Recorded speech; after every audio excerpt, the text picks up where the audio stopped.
Hello friends, चलिए आज की क्लास शुरू करते हैं। ये हमारी मॉडर्न हिस्ट्री की 18वीं क्लास है। एक्चुअली कुछ क्लासेज को एकदम छोटा बना दिया गया क्योंकि कुछ स्टूडेंटों का ये था कि सर क्लास ज़्यादा लंबी हो जा रही है, कंटेंट बहुत ज़्यादा हो जा रहा है। तो जो क्लास आपकी एक क्लास आती थी वो कुछ क्लासेज ऐसी हो गई, दो पार्ट में वो डिवाइड हो गई। ठीक है, तो आज का हमारा टॉपिक क्या है? सबसे पहले तो हम खिलाफत आंदोलन जानेंगे, इसके बाद असहयोग आंदोलन जानेंगे। असहयोग आंदोलन के बाद जो आखिरी घटना घटित होगी वो होगा चौरी चौरा कांड। उससे दुखी होकर गांधी जी आंदोलन वापस ले लेते हैं। जब आंदोलन वापस होगा, गांधी जी कमजोर पड़ेंगे, उनको जेल में डाल दिया जाएगा। तो जो कांग्रेस होगी उसमें भी आंतरिक एक प्रकार से वैचारिक विभाजन हो जाएगा। कुछ परिवर्तनवादी आएंगे, कुछ अपरिवर्तनवादी आएंगे। जो परिवर्तनवादी आएंगे वो स्वराज पार्टी का गठन करेंगे, मोतीलाल नेहरू, सी आर दास, और फिर वो चुनाव लड़ेंगे। कुछ उनकी उपलब्धियां हैं, वो सारी चीज़ें आज की क्लास में आप लोग जानोगे। जो स्टूडेंट नए हैं वो जाके पुरानी सारी क्लासेज देख सकते हैं, इसी चैनल पे पड़ी हुई हैं। जो भी बीपीओ वाले स्टूडेंट हैं उनकी भी सारी क्लासेज इसी चैनल पे पड़ी हुई हैं। ठीक है, अब जानते हैं खिलाफत आंदोलन क्या है। खिलाफत शब्द से ही समझ गए होंगे, कैलिफेट। ठीक है, खलीफा के बारे में बात हो रही। खलीफा क्या था? तुर्की। तुर्की क्या था? ऑटोमन साम्राज्य था जिसकी राजधानी तुर्की थी। तुर्की में जो सुल्तान था तुर्की का, वही मुस्लिम जगत का खलीफा माना जाता था। और जो खलीफा होता था, दुनिया का कोई भी सुल्तान हो, आप लोगों ने देखा होगा गुलाम वंश पूरा सुल्तान से जाके वेरीफाई करा रहा है। जो भी यहाँ सुल्तान बन रहा है वो खलीफा से क्या पदवी ले रहा है। जब तक खलीफा उसको मान्यता नहीं देता था वो अपने आप को सुल्तान नहीं मान सकता था। तो पूरी दुनिया भर के इस्लाम के मानने वाले जो तुर्की का सुल्तान होता था उसे खलीफा मानते थे और उसका ऑर्डर उनके लिए सुप्रीम होता था। 1914 में क्या हुआ? विश्व युद्ध शुरू हुआ। 18 तक आते आते क्या हो गया?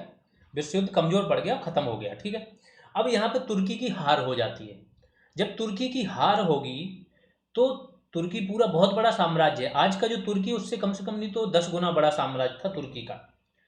तो वहां पे ऑटोमन साम्राज्य है। ब्रिटेन क्या करेगा? इसके विभाजन की रणनीति बनाएगा कि इस साम्राज्य को विभाजित कर देते हैं, टुकड़े टुकड़े कर देते हैं, तो ये इतना शक्तिशाली नहीं रहेगा, पहली चीज।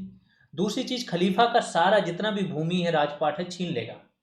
तो इसी के विरोध में दुनिया भर के मुसलमान क्या होंगे? इकट्ठे होंगे और ब्रिटेन पे दबाव बनाने की कोशिश करेंगे कि आप खलीफा को कम से कम जितनी भूभाग, कम से कम इतनी भूभाग दो जिससे कि उसका खलीफा की एक रियासत बनी रहे, धार्मिक प्रमुख खलीफा ही रहेगा, प्लस तुर्की का विभाजन ना करो। इसके लिए दबाव बनाएंगे और इसी दबाव के चक्कर में इंडिया में खिलाफत आंदोलन शुरू होगा। अब गांधी जी इसको एक मौके की तरह देखेंगे। गांधी जी ने क्या किया? जो स्वदेशी आंदोलन हुआ था आपका, उसमें आपने देखा होगा मुस्लिम लीग बन गई। हिंदू मुस्लिम में बहुत ज़्यादा फूट पड़ चुकी है। मुस्लिम किसी भी आंदोलन में सपोर्ट नहीं कर रहे हैं कांग्रेस को। तो गांधी जी ने इसे मौका की तरह देखा और गांधी जी क्या करेंगे? पहले तो खिलाफत आंदोलन को सपोर्ट करेंगे, उनके सम्मेलनों में जाएंगे, गांधी जी की अध्यक्षता रहेगी। फिर जब कुछ होगा नहीं तो उन लोगों को बोलेंगे कि आप खिलाफत आंदोलन कांग्रेस के मंच से शुरू करो और असहयोग और खिलाफत एक साथ चलने दो। ये कुछ हद तक सफल भी होता है। कुछ लोग इसकी निंदा करते हैं, जैसे जिन्ना। जिन्ना इस टाइम तक उदारवादी हैं, बाहर पढ़ा लिखा इंसान है, ब्रिटेन में पढ़ के आया तो चीज़ें तो समझ ही रहा है। वो बात अलग है कि बाद में जाके जिन्ना बहुत ज़्यादा बदल गए। लेकिन यहाँ पे जिन्ना गांधी जी को रोकेंगे, बोलेंगे ये कट्टरपंथियों को अगर आप इनके एजेंडा चलाओगे तो ये और ज़्यादा कट्टरपंथी हो जाएंगे। तो वो एक प्रकार से खिलाफत आंदोलन के विरोध में जिन्ना गांधी जी को हिदायत देते हैं, लेकिन गांधी जी इसको मौके की तरह देख रहे हैं। और बाद में ये बात सही निकली कि धीमे धीमे मुस्लिम लीग और कट्टरता की ओर बढ़ती चली गई। ठीक है, तो पढ़ लेते हैं। प्रथम विश्व युद्ध में तुर्की की पराजय हो गई। तुर्की के सुल्तान को इस्लाम का खलीफा माना जाता था। ब्रिटेन ने तुर्की के विभाजन का निर्णय ले लिया, जिससे क्या होगा? भारतीय मुस्लिम नाराज हो जाएंगे। आप लोग थोड़ा ये बताना कि ये वाला आपको सही लग रहा है कि पहले सारी चीज़ें एक्सप्लेन कर दो, फिर जल्दी जल्दी जो चीज़ लिखा है वो पढ़ दो, या पहले जैसे चलता था कि एक एक लाइन पढ़ो उसको एक्सप्लेन करते जाओ। ठीक है, तो जिससे भारतीय मुस्लिम नाराज हुए, अतः खिलाफत आंदोलन की शुरुआत हो गई। गांधी जी ने क्या देखा? इसको हिंदू मुस्लिम एकता के अवसर के रूप में गांधी जी देख रहे हैं। जब ये अवसर खोजेंगे तो यही गलती गांधी जी से हो जाएगी। एवं खिलाफत आंदोलन का गांधी जी ने क्या किया? समर्थन किया। तो यहाँ पे तो गांधी जी सही थे, लेकिन जिस मुद्दे का ये सपोर्ट कर रहे थे, आगे चल के वो मुद्दा और प्रबल होता चला जाएगा। जिन्ना ने गांधी जी की भागीदारी की सीधी भर्त्सना की, आलोचना नहीं की, भर्त्सना की। अली बंधु थे मोहम्मद अली और शौकत अली, बहुत फेमस है ये। इन्होंने ही खिलाफत कमेटी का गठन किया और उसके और सदस्य थे। कौन कौन से सदस्य थे? अबुल कलाम आज़ाद, हकीम अजमल खां और हसरत मोहानी, ये भी खिलाफत कमेटी में थे। तो अली बंधुओं ने यहाँ पे क्या किया? अपने पत्र कॉमरेड में खिलाफत का समर्थन किया। कॉमरेड एक पत्र और निकलता था मार्क्सवादी नेताओं का, ठीक है। सितंबर 1919 अली बंधुओं के नेतृत्व में अखिल भारतीय खिलाफत कमेटी का गठन होगा, ये सभी सदस्य रहेंगे। 24 नवंबर 1919 को क्या होगा? दिल्ली में खिलाफत कमेटी का एक सम्मेलन होगा। इसकी अध्यक्षता कौन करेंगे? गांधी जी। इसके पहले जस्ट एक महीने पहले एक सम्मेलन होता है, उसकी अध्यक्षता कौन करते हैं? फजलुल हक, बिहार के नेता थे। फिर गांधी जी को ये अध्यक्ष बनाते हैं कि जिससे इसका विस्तार बढ़े, प्रभाव जमे। अगस्त 1920 में क्या होगा? एक सीवर्स की संधि होगी, किसके बीच में? ब्रिटेन और तुर्की, ऑटोमन साम्राज्य के बीच में। और यहाँ पर तुर्की का विभाजन हो ही जाएगा, तो कोई खिलाफत का मतलब ही नहीं हुआ, इनकी बातें ही नहीं मानी। तो गांधी जी क्या सुझाव देंगे? गांधी जी खिलाफत कमेटी को सुझाव देंगे कि अब आप लोग क्या करो, असहयोग आंदोलन शुरू करो, और जिसे कांग्रेस के मंच से ही शुरू किया जाए, ऐसा गांधी जी बोलते हैं। अब आते हैं असहयोग आंदोलन पर। 1920 से 1922 के बीच तक चला है। होगा क्या, पहले समझ लो। गांधी जी यहाँ पर देख रहे हैं कि कांग्रेस जो है संगठन के तौर पर उतना ज़्यादा मजबूत नहीं है। तो गांधी जी 1920 का जो आपका कांग्रेस का अधिवेशन होगा वी राघवाचारी की अध्यक्षता में, इसमें कांग्रेस के संगठन में बहुत बड़ा बदलाव कर देंगे। एक कांग्रेस वर्किंग कमेटी बना देंगे 15 मेंबर्स की, जो रोजमर्रा के काम करेगी, डिसीजन लेगी। एक बना देंगे ऑल इंडिया कांग्रेस कमेटी, ये 350 लोगों की। भाषाई आधार पर प्रांतों में कांग्रेस कमेटियों के गठन का प्रावधान कर देंगे कि अब भाषाई आधार पर काम करेंगे। हिंदी भाषा को प्रोत्साहन देने की बात होगी। जो शुल्क होता है, सदस्यता शुल्क, उसे घटा के 25 पैसे प्रति वर्ष कर देते हैं। ये सारा काम 1920 के अधिवेशन में ही हो गया। नागपुर वाले में ये होता है, ठीक है। वी राघवाचारी रहते हैं, नागपुर अधिवेशन। यहाँ पे ये सारी चीज़ें हो जाएंगी जिससे कांग्रेस संगठन बहुत ज़्यादा मजबूत हो जाएगा।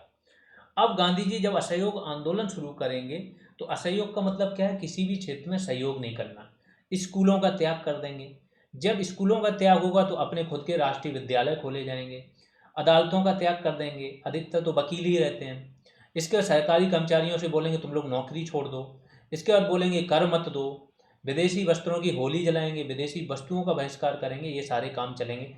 शराब की दुकानों पर धरना वगैरह देंगे। तो ये पूरा असहयोग में चलता है। देख लेते हैं क्या है। सितंबर 1920 कलकत्ता में कांग्रेस का विशेष अधिवेशन हुआ। अध्यक्ष कौन है? लाला लाजपत राय। तो विशेष अधिवेशन, ध्यान रखना, 2 टाइप के कांग्रेस के अधिवेशन होते थे। जब कोई इंपॉर्टेंट काम आ जाए तो विशेष अधिवेशन एक बीच में हो जाता था, नहीं तो जो इनका मेन अधिवेशन होता था वो दिसंबर के महीने में लास्ट में होता था। वो तो होगा ही होगा। अगर कोई विशेष अधिवेशन बीच में हो गया, इसका मतलब ये दिसंबर वाला कैंसिल नहीं होगा। तो विशेष अधिवेशन हुआ है कलकत्ता में, कांग्रेस का विशेष अधिवेशन। अध्यक्ष कौन रहेंगे? लाला लाजपत राय। तो ये लाल बाल पाल की जो टिकड़ी थी ना, उसमें तिलक कभी अध्यक्ष नहीं बन पाए कांग्रेस के, विपिन चंद्र पाल नहीं बन पाए, लेकिन लाला लाजपत राय को यहां पर बना दिया गया। कांग्रेस ने पहली बार बोला कि विदेशी शासन के विरुद्ध सीधी कार्रवाई अब करनी है, विधान परिषदों का बहिष्कार किया जाए, असहयोग और सविनय अवज्ञा शुरू करने की बात की गई। ठीक है कि असहयोग आंदोलन, उसके बाद सविनय अवज्ञा प्रारंभ होना था, लेकिन चौरी चौरा घटना घटित हो गई तो सविनय अवज्ञा प्रारंभ नहीं हो पाया। सविनय अवज्ञा जिन लोगों को नहीं पता, वो इससे आगे की बात है। असहयोग में तो आप केवल सहयोग नहीं करते हो, सविनय अवज्ञा में कानून तोड़ते हो विनय पूर्वक, हिंसा का माध्यम नहीं अपनाते हो, लेकिन सारे कानून तोड़ते हो। तो सविनय अवज्ञा और आगे की बात थी, वो करने वाले थे गांधी जी, लेकिन चौरी चौरा हो गया तो वो नहीं हो पाया। अब जब ये गांधी जी प्रस्ताव रखेंगे। ठीक है, तो ये कौन सा अधिवेशन है? विशेष अधिवेशन है। यहाँ पर जब गांधी जी प्रस्ताव रखेंगे कलकत्ता वाले में, तो इसका CR दास, चित्तरंजन दास इसका विरोध करेंगे। बंगाल के ही हैं, इसका विरोध करेंगे। और भी लोग विरोध करेंगे, जैसे लाला लाजपत राय, एनी बेसेंट, बिपिन चंद्र पाल और जिन्ना। जिन्ना बोलेंगे कि विधान परिषदों का बायकॉट करने से लॉस हो जाएगा। जिन्ना भी कांग्रेस के ही सम्मेलनों में भाग ले रहे हैं, तो जिन्ना भी इसका क्या करेंगे? विरोध करेंगे। लेकिन जो कांग्रेस का मेन सम्मेलन होगा या अधिवेशन होगा दिसंबर 1920 नागपुर में, इसी नागपुर में कांग्रेस के संगठन में परिवर्तन करते हैं गांधी जी। यहाँ कांग्रेस के अधिवेशन में असहयोग का प्रस्ताव लेके कौन आते हैं? वही CR दास, जो सबसे पहले विरोध कर रहे थे, वही असहयोग का प्रस्ताव रखते हैं और ये प्रस्ताव पास हो जाता है। जब पास हो जाएगा तो असहयोग आंदोलन शुरू होना ही है। अध्यक्ष इस सम्मेलन के, जो कांग्रेस का दिसंबर में हुआ, कौन है? V राघवाचारी। कांग्रेस के संगठन में बदलाव हुआ। 15 सदस्यों की एक कांग्रेस वर्किंग कमेटी बनाई गई। प्रांतीय कांग्रेस समितियों का भाषाई आधार पर पुनर्गठन किया गया। जो प्रांत की थी, आपने देखा होगा प्रोविंशियल कांग्रेस कमेटी होती है, हर राज्य की अलग होती है, उनका भाषाई आधार पर, जैसे बिहार है तो बिहारी भाषा के आधार पर कर दिया, उड़ीसा है तो उड़िया भाषा का प्रयोग होगा उसमें। इस तरीके से कांग्रेस की सदस्यता शुल्क जो थी आपकी, उसे घटाकर कितना कर दिया? 25 पैसे प्रति वर्ष। कर ना देने की बात कही गई कि कोई भी व्यक्ति कर अदा ना करे। अब ये सारे जब कांग्रेस संगठन में बदलाव हो जाएंगे तो कुछ नेता असंतुष्ट हो जाएंगे। जैसा मैंने बताया, एनी बेसेंट तो आपका जो 1918 में घोषणा हुई थी मॉन्टेग्यू चेम्सफोर्ड की, एनी बेसेंट तो यहीं से मुरीद हो गई कि ब्रिटिश सरकार की, और उनका धीमे धीमे यहाँ पर पार्टिसिपेशन कम हो गया था, तो यहाँ वो कांग्रेस ही छोड़ देती है असंतुष्ट होकर। बिपिन चंद्र पाल भी कांग्रेस छोड़ देते हैं और शंकरन नायर या शंकर नायर ये भी कांग्रेस छोड़ेंगे। आगे चलते हैं। अब आंदोलन की शुरुआत होगी कब? 1 अगस्त 1920 को। लेकिन इसी दिन क्या हो जाएगा? तिलक की मृत्यु हो जाएगी। नेचुरल डेथ होती है, लेकिन तिलक बहुत बड़े नेता थे। गांधी जी तो बहुत बाद में आए हैं। आम लोगों को अगर किसी ने जोड़ा था आंदोलन से, वो तिलक ही थे। बहुत ज्ञानी थे, बहुत इन्होंने प्रताड़ना सहन की है, हर प्रकार की चीज़ें थी। गरम दल वाले भी रहे हैं बहुत समय तक, फिर लास्ट में थोड़े नरम भी हो गए थे। जब इनकी मृत्यु होगी तो देश भर में शोक की लहर पड़ जाएगी। एक तिलक स्वराज फंड बनाया जाएगा, उसमें 1 करोड़ रुपए तुरंत जमा हो जाते हैं, इतना जनता चाहती है तिलक को। तो असहयोग आंदोलन शुरू हो गया, लेकिन इसके 2 भाग थे। पहला था रचनात्मक कार्यक्रम, जिसमें कुछ क्रिएटिव करना था, और दूसरा था आपका नकारात्मक कार्यक्रम, जिसमें बहिष्कार करना था। रचनात्मक कार्यक्रम में क्या था? राष्ट्रीय स्कूल खोलने की बात हुई, कॉलेज खोलने की बात हुई, यानी कि विश्वविद्यालय भी आगे चल के खोलेंगे। विवादों के निपटारे के लिए क्या हुआ कि गांव में विवादों का निपटारा न्यायालय तक ना जाए, पंचायतें ही करें, गांव के मुखिया वगैरह करें। तो यहाँ पर गांव में क्या, पंचायतों की स्थापना हुई। हाथ से कताई बुनाई मीन्स चरखा चलाने की बात हुई। देसी वस्त्रों की बात होगी। हिंदू मुस्लिम एकता बनाए रखने की बात हो गई। छुआछूत का त्याग करना और अहिंसा का पालन करना। तो ये जो कांग्रेस के कार्यकर्ता रहते थे, गांव गांव जाके ये रचनात्मक कार्यक्रम कर रहे हैं, जिससे गांव वालों में एक जागरूकता आए, एकजुटता बढ़े। नकारात्मक कार्यक्रम क्या थे? सरकारी उपाधियों, सम्मानों को लौटाना। गांधी जी भी लौटा देते हैं, जो उनको जुलू युद्ध पदक मिला है, कैसरे हिंद मिला है, बोअर युद्ध पदक मिला है, ये सारे। इसके बाद सरकारी स्कूलों, कॉलेजों, अदालतों, विदेशी वस्तुओं तथा विदेशी वस्त्रों, इन सब का बहिष्कार करना। विदेशी वस्त्रों की तो होली जलाई जाती है, गांधी जी इस होली का सपोर्ट करते हैं। लेकिन रविन्द्रनाथ टैगोर, जो कि विश्व बंधुत्व में क्या बिलीव करते थे, रविन्द्रनाथ टैगोर इसको बर्बादी बोलेंगे, कि विदेशी वस्तुओं को जलाना एक बर्बादी, निष्ठुर बर्बादी है। सरकारी नौकरियों से बहुत से लोग इस्तीफा दे देंगे, कर देना बंद कर देंगे, ये सारे काम होते हैं असहयोग में।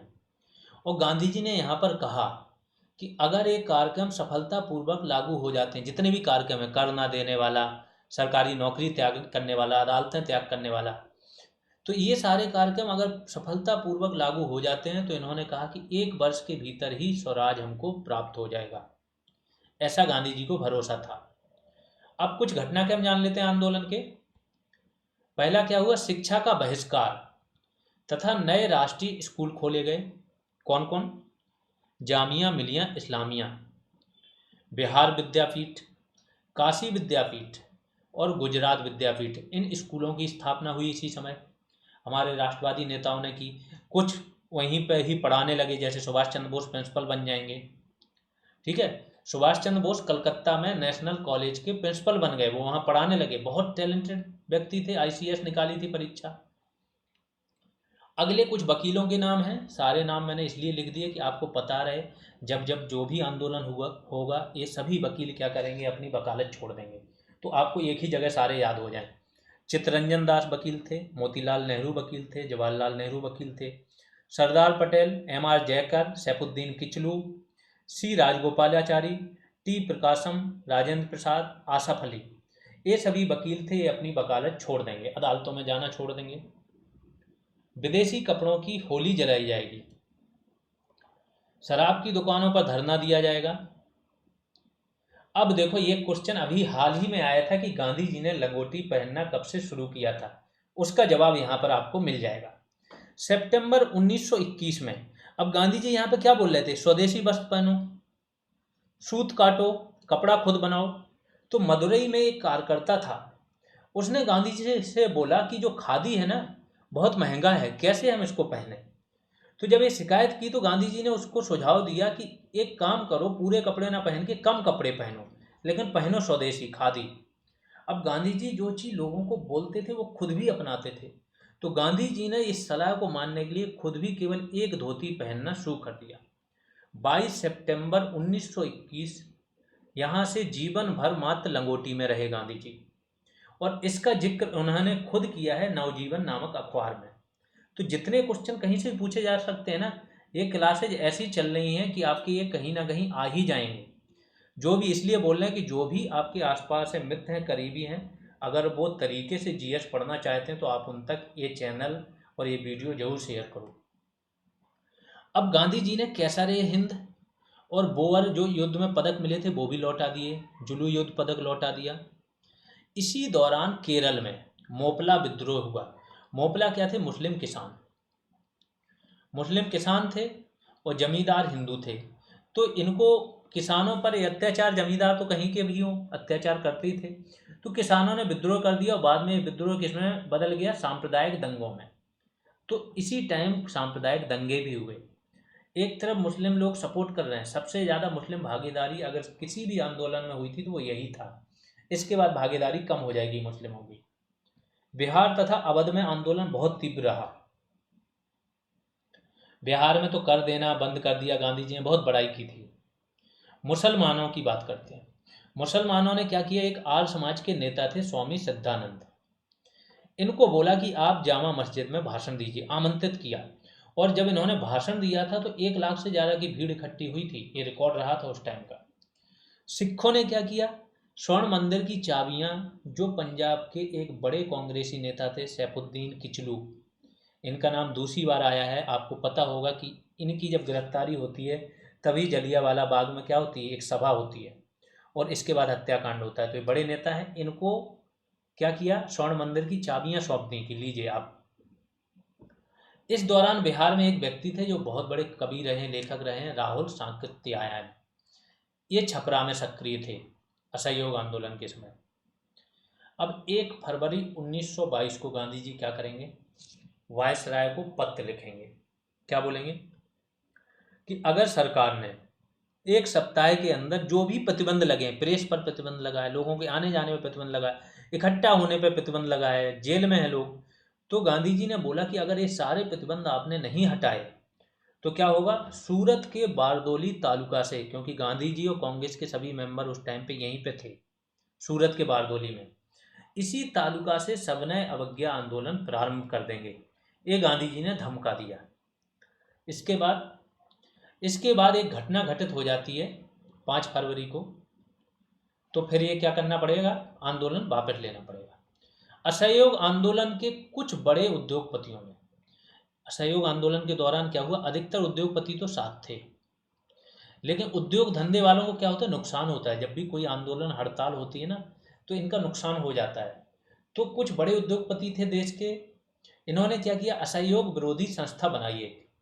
इसमें पुरुषोत्तम ठाकुर दास ये अध्यक्ष थे इस संस्था के, और सदस्य में जमुना दास, काबस जी जहांगीर, JRD टाटा भी थे और शीतलवाड़ थे। ये सभी इस असहयोग विरोधी संस्था के क्या थे, मेंबर थे। 1920 में लाला लाजपत राय की अध्यक्षता में एक अखिल भारतीय विद्यार्थी महासम्मेलन हुआ। कहाँ, नागपुर में। ये भी इम्पोर्टेंट है क्योंकि छात्र क्या कर रहे हैं, आंदोलन में बहुत बढ़ चढ़ के भाग ले रहे हैं। जब छात्र आंदोलन में बढ़ चढ़ के भाग लेंगे तो छात्रों की ऊर्जा को कहीं ना कहीं तो लगाना है ना, तो ये सम्मेलन बुलाएंगे। इस सम्मेलन में उनको बताएंगे कि क्या क्रिएटिव आपको करना है। अब आते हैं चौरी चौरा कांड पर। 5 फरवरी 1922 को, जैसा मैंने बोला, 1 फरवरी को गांधी जी ने अंग्रेजों को धमका दिया कि अगर आप ऐसा नहीं करोगे तो हम सविनय अवज्ञा शुरू करेंगे। लेकिन एक घटना ये घटित हो गई, दुर्भाग्यपूर्ण घटना थी। क्या हुआ कि गोरखपुर जिले के चौरी चौरा नामक स्थान पर भीड़ जा रही थी, पुलिस वालों ने लाठीचार्ज किया, भीड़ ने दौड़ा दिया। दौड़ के जब पुलिस वाले एक थाने में छिप गए तो भीड़ ने उस थाने में आग लगा दी। आग में 22 पुलिस वाले जल के मर गए। जब पुलिस वाले जल के मरेंगे तो गांधी जी तक ये तार के माध्यम से सूचना पहुंचाई जाएगी। गांधी जी आगे की सारी चीज़ें समझते थे। गांधी जी को पता था कि अगर आप किसी राज्य के खिलाफ हिंसा का प्रयोग करोगे ना, छोटा सा, तो उसे बहाना चाहिए। अब वो आपके कितने भी लोगों को मार देंगे, पता भी नहीं चलेगा और कोई इनका विरोध भी नहीं करेगा। गांधी जी ने क्या किया, तुरंत आंदोलन वापस लेने का मूड बना लिया। ठीक है, तो पुलिस चौकी को उग्र भीड़ ने जला दिया। 22 पुलिस वालों की मृत्यु हो गई। भीड़ का नेतृत्व कौन कर रहे थे, भगवान अहीर नाम के एक व्यक्ति थे, इन्होंने किया था। चौरी चौरा के अभियुक्तों का मुकदमा किसने लड़ा, मदन मोहन मालवीय ने लड़ा था। गांधी जी इस कांड से बहुत ज़्यादा आहत हुए और उन्होंने असहयोग आंदोलन को क्या बोला, अपनी हिमालय जैसी भूल बताया कि हिमालय जैसी विराट भूल थी ये हमारी कि हमने असहयोग आंदोलन शुरू किया। इनका कहना यह था कि अभी हमारी जनता तैयार ही नहीं है इस प्रकार के आंदोलनों के लिए। सविनय अवज्ञा तो हम कभी शुरू ही नहीं कर सकते हैं। गांधी जी का जब असहयोग आप नहीं कर पा रहे हो तो सविनय अवज्ञा कैसे कर पाओगे। 12 फरवरी 1922 को बारदोली में ही कांग्रेस की वर्किंग कमेटी की, यानी कि कार्य समिति की बैठक होगी। असहयोग आंदोलन समाप्त करने की यहाँ पर घोषणा की जाएगी। जब ये घोषणा करेंगे, इस टाइम आंदोलन अपने चरम पर था। सुभाष चंद्र बोस तो इतने ज़्यादा गांधी की आलोचना करेंगे, गांधी को बोल देंगे डिक्टेटर, गांधी ने एक तरफा फैसले में खत्म कर दिया। कुछ बोलेंगे कि बस अब स्वतंत्रता या स्वराज मिलने ही वाला था लेकिन इन्होंने आंदोलन समाप्त कर दिया। नेहरू भी आलोचना करेंगे। तो मोतीलाल नेहरू, सुभाष चंद्र बोस, CR दास, C राजगोपालाचारी, अली बंधु, जवाहरलाल नेहरू, ये सब आंदोलन वापस लेने पर गांधी जी की आलोचना करेंगे। गांधी जी इस टाइम सबसे ज़्यादा कमज़ोर पड़ जाएंगे। लेकिन गांधी जी क्या बोलेंगे, बोलेंगे चाहे जितना अपमान करना है कर लो, जेल में डालना है डाल लो, जो भी चीज़ें सहन, मृत्यु तक सहन करनी पड़े तो मैं करूँगा, लेकिन मैं हिंसा बर्दाश्त नहीं कर सकता। एकमात्र कथन था गांधी जी का। और फिर जैसे ही ये कमज़ोर पड़ेंगे गांधी जी, अंग्रेज इसको मौके की तरह देखेंगे और गांधी जी को अंग्रेज जेल में डाल देंगे। 6 वर्ष के लिए सजा हो जाएगी। क्या बोलेंगे कि इन्होंने जनता में असंतोष फैलाया। ये जूनियर असिस्टेंट बैच की जानकारी है। यहाँ पर आप पेड बैच ज्वाइन कर सकते हो, सारी PDF मिल जाएगी आपको। टॉपिक वाइज MCQ टेस्ट मिल जाएंगे, टास्क मिल जाएंगे, वैल्यू एडिशन क्लासेज मिल जाएंगे। आगे चल के फुल टेस्ट होंगे और रेगुलर ग्रुप कॉल होती रहती है। फीस 299 है। इस नंबर पे आपको पे करनी है, ये नाम चेक कर लेना। इसके बाद उसका स्क्रीनशॉट या तो टेलीग्राम या व्हाट्सएप पर भेज देना है। कोई क्वेरी है तो इस नंबर पे कांटेक्ट कर सकते हैं। आगे चलते हैं। अब गांधी जी का क्या हुआ, गिरफ्तार हो गए। गांधी जी गिरफ्तार, असंतोष भड़काने के आरोप में 6 साल की गांधी जी को सजा हो गई। लेकिन अंग्रेज चूंकि गांधी जी की महत्वता जानते थे कि ये व्यक्ति दुनिया से भिड़ सकता है लेकिन ये अशांति के खिलाफ है, तो कम से कम अंग्रेज भी सुरक्षित फील करते थे इनके होने से। तो क्या होगा, खराब स्वास्थ्य हो गया गांधी जी का और इसके आधार पर सरकार गांधी जी को रिहा कर देगी 5 फरवरी 1924 को। दैट मीन्स 2 साल के अंदर ही सरकार रिहा करेगी। इसी समय क्या होगा, खिलाफत भी चल रहा है, आप लोगों को पता है, साथ साथ में खिलाफत आंदोलन भी चल रहा है। तो खिलाफत में क्या होगा कि तुर्की में एक व्यक्ति का शासन आ जाएगा, वो है मुस्तफ़ा कमाल पाशा। ये वही व्यक्ति है जो तुर्की में मॉडर्नाइजेशन लेके आया। अगर तुर्की आज की डेट में इतना मॉडर्न है तो वो इसी व्यक्ति की देन है। इसने जितने भी रूढ़िवादिता थी खत्म कर दी थी, यूरोपीय देशों के समकक्ष चीज़ें बनाई थी, फ्रीडम दी थी, और जितना भी आपका शरीयत के आधार पर शासन चल रहा था वो सारा समाप्त कर दिया था। आज की डेट में तुर्की में आपके एर्दोगन हैं, रेचेप तैयब एर्दोगन। ये फिर से कहाँ लेके जा रहे हैं तुर्की को, उसी शरीयत के अनुसार शासन चलाने, ऑटोमन साम्राज्य की ओर। जबकि इस व्यक्ति ने क्या किया था, तुर्की को मॉडर्न बनाया था। एक हागिया सोफिया मस्जिद थी, तो उस पर विवाद चलता है। कुछ लोग बोलते हैं मस्जिद है, कुछ लोग बोलते हैं ये पहले चर्च थी, चर्च को मस्जिद बनाया गया। तो इस व्यक्ति ने क्या किया था, उस मस्जिद को म्यूजियम बना दिया था, लेकिन एर्दोगन ने इस म्यूजियम को फिर से मस्जिद में बदल दिया। तो ये सारे अलग अलग नेताओं की अलग अलग राजनीति होती है समय समय पर। तो मुस्तफ़ा कमाल पाशा ने खलीफा का पद समाप्त कर दिया, अतः खिलाफत आंदोलन भी समाप्त हो गया। यह पहला अखिल भारतीय जन आंदोलन था। हाँ, ये ध्यान रखिए कि अगर किसी को जन आंदोलन बोला जाए जिसमें लोगों ने पार्टिसिपेशन किया, लोगों ने नेतृत्व भी दिया, आम लोगों तक बातें पहुंची, तो वो ये था पहला। इस आंदोलन के बाद 1923 से 27 तक देश में व्यापक हिंदू मुस्लिम दंगे फैले। ये तो नॉर्मल हो गया, गांधी जी जेल चले गए। आगे की कहानी सुनते हैं। गांधी जी के जेल जाने के बाद स्वराज पार्टी का गठन होगा। जब गांधी जी जेल चले जाएंगे, कांग्रेस कमजोर पड़ जाएगी, तो उसमें एक नई विचारधारा का जन्म होगा।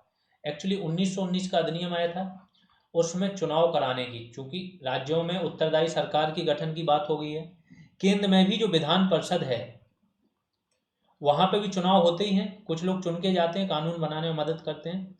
तो ये चुनाव होने थे 1923 में। कुछ लोगों की मानसिकता ये हुई कि हम इन चुनावों में भाग लेंगे तो क्या होगा, इसके बाद जो हमारा विरोध है हम वहाँ काम ही नहीं होने देंगे। भाग लेके पहले हम विधान परिषद पहुंच जाते हैं, वहाँ काम नहीं होंगे तो हमारा विरोध वहाँ तक रहेगा, असहयोग वहाँ तक है।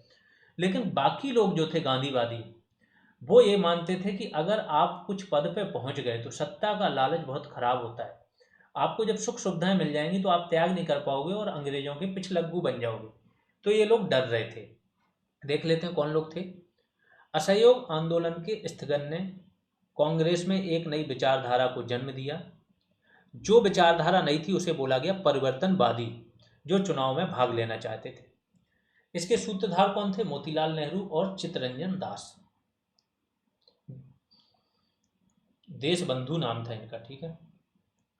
इन्होंने विधानमंडल में प्रवेश कर, जो परिवर्तनवादी है वो चाहते थे कि विधानमंडल में प्रवेश किया जाए, उसके भीतर कार्यवाही को ठप किया जाए। उसके बाद जब संख्या इन लोगों की होगी ज़्यादा तो कार्रवाई होने ही नहीं देंगे, और राष्ट्रीय आंदोलन को जारी रखा जाए। जब कार्रवाई ठप कर देंगे तो हमारी मांगे मानने के लिए हम इन्हें बाध्य करेंगे। तो इस तरीके से ये लोग राष्ट्रीय आंदोलन को जारी रखना चाहते थे। 1922 में क्या हुआ, कांग्रेस का गया में अधिवेशन हुआ। इस अधिवेशन में क्या हुआ, चुनाव के माध्यम से विधानमंडलों में प्रवेश का प्रस्ताव क्या अस्वीकार हो गया। पूर्ण बहुमत तो नहीं था, लेकिन बहुमत से मैक्सिमम सदस्यों ने इसके खिलाफ दिया कि हमें चुनाव में भाग नहीं लेना है। जब इसके खिलाफ जाएगा तो CR दास और मोतीलाल नेहरू रुष्ट हो जाएंगे, कांग्रेस छोड़ देंगे। आगे चल के बताएंगे ये स्टोरी। अभी ये समझो दूसरा जो गुट है वो क्या सोच रहा है। इस गुट का नाम है अपरिवर्तनवादी गुट। इसमें श्री राजगोपालाचारी हैं, राजेंद्र प्रसाद हैं, वल्लभ भाई पटेल हैं, जमनालाल बजाज हैं। जमनालाल बजाज तो कोषाध्यक्ष थे, गांधी जी ने अपना पुत्र मानते थे, बहुत बड़े आदमी थे। इन्होंने अपनी सारी संपत्ति कांग्रेस को दान में दे दी थी। इनका नाम भी कुछ लोग नहीं जानते होंगे, लेकिन राजस्थान का जब आप हिस्ट्री पढ़ते हो तो इनका बहुत फेमस है। भामा साहब बोला जाता है इनको राजस्थान का। यह गांधी जी के ये जो थे ना आप परिवर्तनवादी, ये क्या करना चाह रहे थे, ये चाह रहे थे कि गांधी जी के जो रचनात्मक कार्य हैं केवल इनको ही जारी रखा जाए। छुआछूत का विरोध करना, हिंदू मुस्लिम एकता, सूत काटना, है ना, ये सब, विद्यालय में पढ़ाना, शिक्षा देना। 1923 में नागपुर में झंडा सत्याग्रह इन्होंने चलाया। एक सत्याग्रह चलाया जिसका नाम झंडा सत्याग्रह है। इसमें झंडा मतलब कांग्रेस का जो झंडा था ना उसका मिसयूज होने के विरुद्ध सत्याग्रह चलाया था कि इसका प्रयोग फालतू चीज़ों के लिए मत करो। अब आते हैं स्वराज पार्टी का गठन। जैसा मैंने बोला कि जब इन लोगों की बात नहीं मानी जाएगी तो मोतीलाल नेहरू और CR दास क्या करेंगे, कांग्रेस से इस्तीफा दे देंगे। इस्तीफा देने के बाद 31 दिसंबर 1922 को ये स्वराज पार्टी के गठन की घोषणा कर देंगे। कहाँ पर, इलाहाबाद में। आगे चलते हैं। इसके अध्यक्ष कौन रहेंगे, चित्तरंजन दास। सचिव रहेंगे मोतीलाल नेहरू। अन्य सदस्यों में हकीम अजमल खां, विट्ठल भाई पटेल, वल्लभ भाई पटेल के बड़े भाई हैं ये सभी लोग सदस्य रहेंगे। सितंबर 1923 कांग्रेस का विशेष अधिवेशन होगा दिल्ली में। ठीक है, एक विशेष अधिवेशन होता है और एक रेगुलर अधिवेशन। अध्यक्ष कौन रहेंगे, मौलाना आज़ाद, मौलाना अबुल कलाम आज़ाद। उस टाइम पे कांग्रेस के सबसे युवा अध्यक्ष यही रहते हैं। इसमें क्या होगा कि कांग्रेस पार्टी स्वराज पार्टी से एक समझौता कर लेगी और स्वराज पार्टी को बोलेगी कि जो भी तुम्हारे कार्यक्रम हैं उनको कांग्रेस के बैनर तले ही लागू करो। तो स्वराज पार्टी तथा उसके कार्यक्रमों को कांग्रेस के अंतर्गत ही मान्यता दी जाएगी। 1923 विधानमंडल चुनावों में स्वराज पार्टी की घोषणा पत्र में ये प्रतिज्ञा ली गई। ठीक है, जो विधानमंडल के चुनाव होंगे उसमें स्वराज पार्टी का घोषणा पत्र रहेगा। उसमें यह प्रतिज्ञा ली जाएगी कि वे केंद्रीय और प्रांतीय विधान परिषदों में रहकर सरकार के कामकाज में क्या करेंगे, बाधा डालेंगे। ये अपने घोषणा पत्र में लिख दिया उन्होंने कि हम इसीलिए आ रहे हैं कि हम विधानमंडल के चुनाव में चाहे राज्यों के हों चाहे केंद्रों के, उनमें जाएंगे और वहां पर सरकारी कामकाज में हम बाधा डालेंगे, इनको काम करने नहीं देंगे। चुनाव परिणाम आ गए 1923 के, बहुत अच्छे रहे, स्वराज पार्टी के पक्ष में रहे परिणाम। स्वराजियों ने केंद्रीय विधानमंडल की 101 सीटों में से कितनी जीत ली, 42 सीटें जीत ली, इन पर जीत हासिल कर ली। बहुमत से केवल 9 पीछे हैं, ये ध्यान रखिए। मध्य प्रांत में यानी कि MP में इनको स्पष्ट बहुमत मिला। बंगाल में ये सबसे बड़े दल के रूप में उभरे। बंबई और UP में भी संतोषजनक सीटें मिली इनको। आगे चलते हैं। केवल मद्रास में इनको निराशा हाथ लगी थी। 1925 में विट्ठल भाई पटेल, इनकी सबसे बड़ी उपलब्धि थी। जो वल्लभ भाई पटेल के बड़े भाई हैं, इनको क्या करते हैं, केंद्रीय विधान परिषद में अध्यक्ष बनवा देते हैं। स्वराजियों की अन्य उपलब्धियां समझ लीजिए। 1919 का अधिनियम है, इसकी जांच के लिए एक आयोग के लिए दबाव बनाते हैं और फाइनली इनके दबाव में आयोग बनता है। तो इस अधिनियम की जांच हेतु मुड्डीमैन आयोग नियुक्त रखता है। वायसराय कार्यकारिणी में ये मुड्डीमैन क्या थे, सचिव थे, कार्यकारिणी के सचिव। तो इन्हीं की उसमें आयोग बनता है। अन्य भारतीय भी इसमें रहते हैं, तेज बहादुर सप्रू वगैरह, जयकर वगैरह रहेंगे।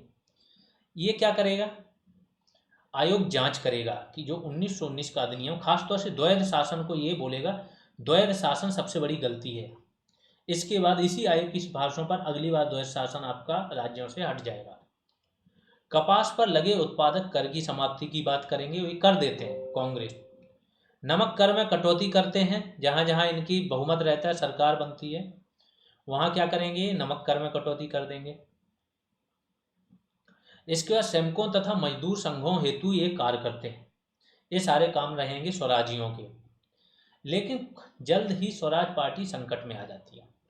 क्या होता है, जून 1925 में चित्तरंजन दास जी की मृत्यु हो जाएगी। अब फिर से विचारधारा डबल हो गई पार्टी में। एक हो गई प्रत्युत्तरवादी, दूसरा हो गई अप्रत्युत्तरवादी। प्रत्युत्तरवादी क्या करते थे, ये मान के चल रहे थे कि हमें सरकार का सपोर्ट करना चाहिए। सरकार जो बैठी है कानून बनाने में, अगर ये हमारे हिसाब से कानून बना रहे, कुछ चीज़ें हमारी डाल रहे, तो हम सपोर्ट करें। और आप प्रत्युत्तरवादी थे कि उन्होंने बोला कि हमारा तो गठन ही हुआ था, इनका विरोध करने के लिए हम सपोर्ट करेंगे ही नहीं। तो सरकार के साथ सहयोग करने वाला गुट था, इसमें केलकर थे, जयकर थे, मदन मोहन मालवीय थे। और आप प्रत्युत्तरवादी में सरकार के साथ सहयोग ना करने वाला गुट था। फिर 1926 में चुनाव होगा। इस चुनाव में जब चूंकि स्वराज पार्टी में क्या हो गया, फूट डल गई, सांप्रदायिकता देश में फैलती ही जा रही है। दंगे, मैंने बताया 23 से 27 तक बहुत दंगे हुए। तो स्वराज पार्टी की जो लोकप्रियता थी वो बहुत बुरी तरह से कम हो जाती है और इन्हें कुछ खास सफलता नहीं मिलती। जब सफलता नहीं मिलेगी तो क्या होगा, 1926 तक ये स्वराज पार्टी एक हिसाब से खत्म ही हो जाती। कुछ खास सीटें इनके पास रहती नहीं, केवल नाम की रहती है। यहाँ पे आपकी आज की क्लास खत्म होती है। नेक्स्ट क्लास में हम उसके आगे का देखेंगे, असहयोग आंदोलन और उसके बीच की सविनय अवज्ञा के बीच की सारी घटनाएं हम अगली क्लास में देख लेंगे।